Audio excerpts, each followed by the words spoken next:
Hi everyone, nice to see all of you. I'm Aaliyah. I'm Susan. And welcome to Storying the Royal Canal between Maynooth and Mullingar. It is a 4-part video series, and during the series we will be sharing the told and untold stories between these spaces and along them with you.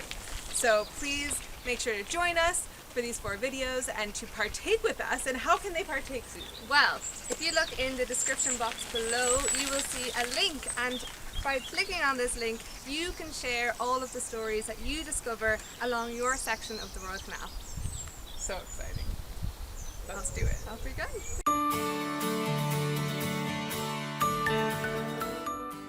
This is our 3rd video of the series, and this week's video is all about the beautiful plant life along the Royal Canal.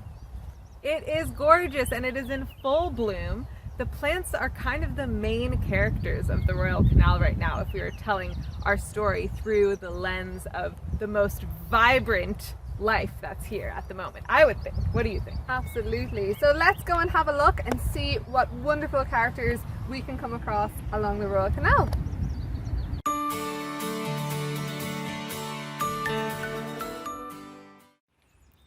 Here I am along the canal encountering Speedwell, which is a lovely purpley bluey tiny flower that often grows along verges, and there's field varieties too. There's some different varieties, but in Irish folklore it's meant as a little good luck sign when you're on a journey or on a path. When you see Speedwell, you know that you have luck on your side and you'll be wished well along your way. So there it is. Very pretty. Happy travels! So whilst we were walking down the canal, we found some of this cleavers, or it's also called stickleback or sticky weed. And a really great game to play with this is to see how many you can stick on your friend's back without them noticing first. So here it is. This is a plant, and you know it because it's really sticky and it sticks to almost anything. So give it a go. See how many you can get on your friend.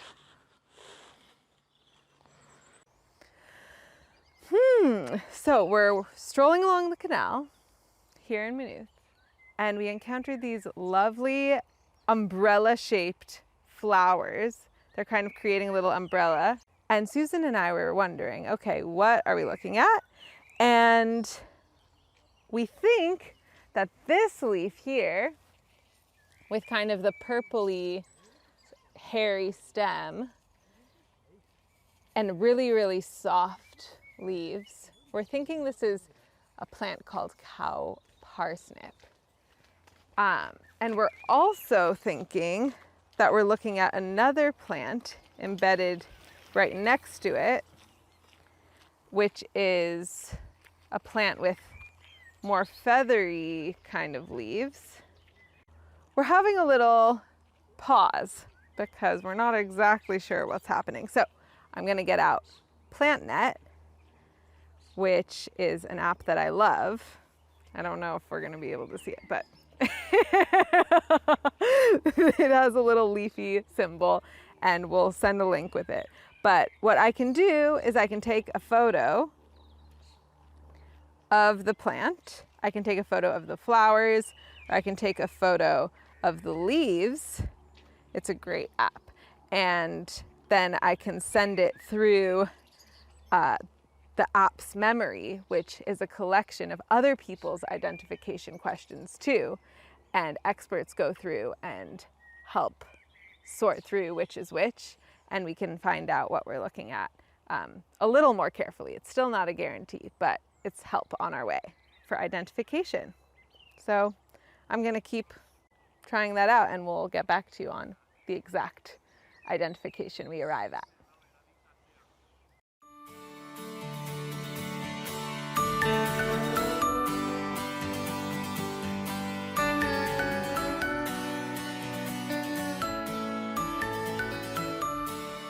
Okay, Susan, I was strolling along with you and I had a sniff of this little fella. Ooh.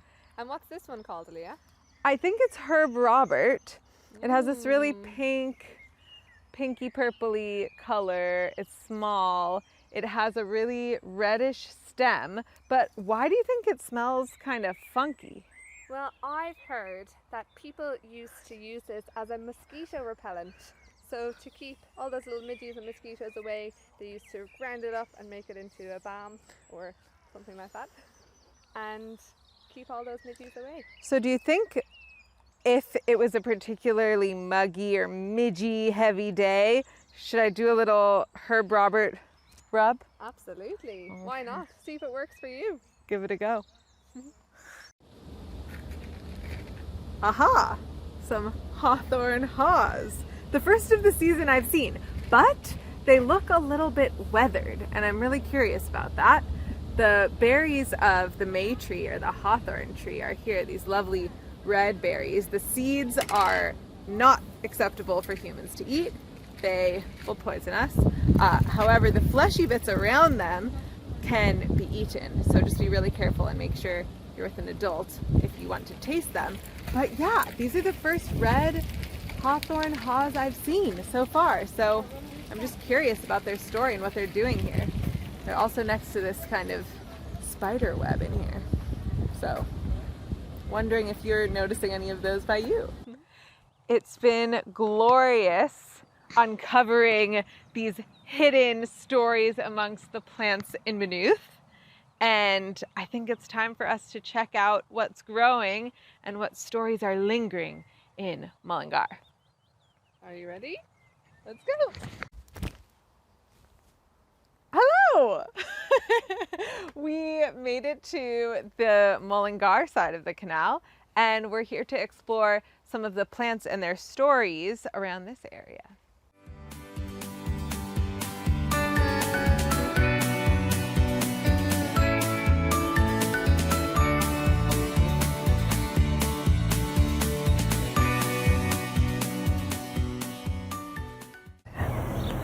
Just on this little laneway going up to the Royal Canal in Mullingar, we've encountered the glorious elderflower, some of the first elderflower blooms we've seen this season, a sign of the ripeness of summer. These creamy white flowers with their pale yellow pollen just popping out right there, and it can be turned into elderflower cordial when we distill from the elder, and soon we'll have dark blue, blackish berries coming, and those are made into jams and other delicious things. So we get so much medicine and food from the elder, and on the folklore side, it's kind of known as a blessing and a curse. Its spindly, bendy shape has it designated as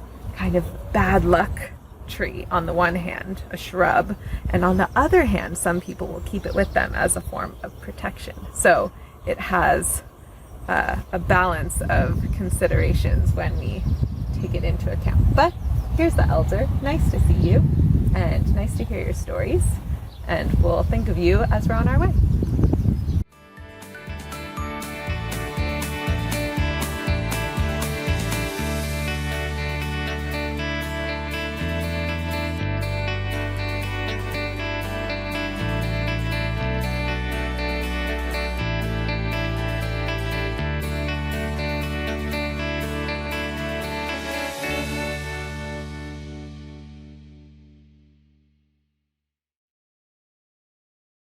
Just as we suspected, the railroad carries on through from Maynooth all the way into Mullingar as it makes its way to the west coast to Sligo. And here's a little Mullingar portion of the railroad to have a look at. And as we can hear and see the plant stories and the bird stories and all of the things we've been noticing and wondering about carry forward even beside the railroad, as we're here sandwiched between the tracks and the canal.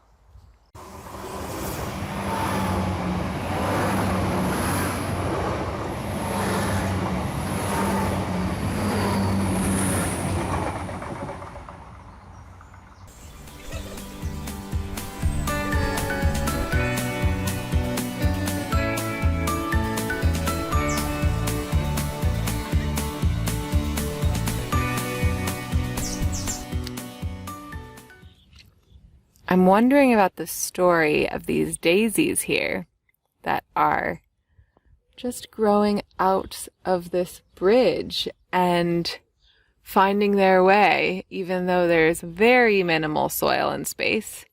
And just thinking about the resilience that daisies and other similar plants like nettles and dandelions have along the canal to just make sure that things are growing no matter what the conditions. I see the same with their neighbors over here.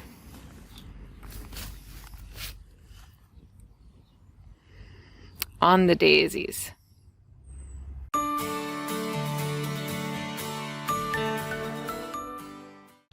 One really fun thing I like to do along the canal and with plants in general is to create a plant puzzle for my friends to try to solve. So I've collected an assortment of leaves to do this game with.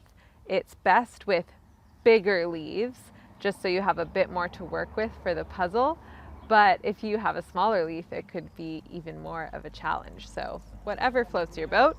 But the way it works is that you will forage carefully a leaf from alongside the canal, making sure never to take the first or the last, and just to make sure that it's a safe plant to take and one that has abundance, so there's enough for all the creatures and living things that rely on it. So anyway, I got this nice big leaf from along the canal, and I'm going to rip it up into some pieces and offer it to a friend to try to solve the plant puzzle, and then for that friend to go and find a friend of this plant, a cousin or a relative, brother, sister, who knows, along the canal, and try to identify its match. That's the game, and you'll see how it's done right now.